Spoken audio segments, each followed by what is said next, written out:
အမျိုးသမီးသည်ရေနစ်ရာမှမင်းသား၏ကယ်တင်ခြင်းကိုခံခဲ့ရသည်သို့သောသူမသည်မင်းသား၏ရုပ်ရည်ချုံမောမှုကိုဆွဲလန်းသွားကသူမအားစော်ကားခဲ့သည်ဟုမဟုတ်မမှန်ဆွဆွဲပြီးရင်းနှင့်လက်ထက်ရန်အတင်းအကျပ်ဖိအားပေးခဲ့လေသည်အစဉ်အမြဲစံနမှုနာကောင်းပြီးတန်ရှင်းဖြူစင်စွာနေထိုင်လာခဲ့သည့်မင်းသားမှမူထိုဖြစ်ရဲ့ကြောင့်ဂုံတိတ်ခါတစ်သက်လုံးညှိုးနှံပျက်စီးသွားခဲ့ရသဖြင့်ထိုအမျိုးသမီးကိုအယိုးတွေကပါအောင်မုန်းတီးသွားခဲ့တော့သည်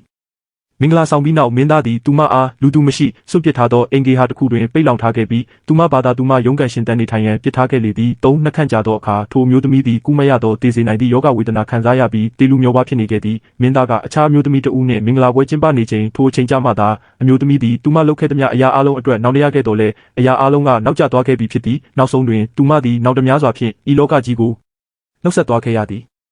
သို့သောနတ်မင်းကြီးကောင်းကင်ဘုံကသူမ၏နောက်တရားမှုကိုမြင်တွေ့သွားပြီးနောက်သူမအားဒုတိယအကြိမ်မြောက်ခွင့်ရေးတစ်ခုပေးခဲ့သည်သို့သောသူမပြန်ရောက်သွားသည့်အချိန်ကရေထဲမကျခင်အချိန်မဟုတ်ပဲမင်းသားကိုလက်ထပ်ဖို့အတင်းအကျပ်ဖိအားပေးပြီးခါစားအချိန်တို့ဖြစ်နေခဲ့သည်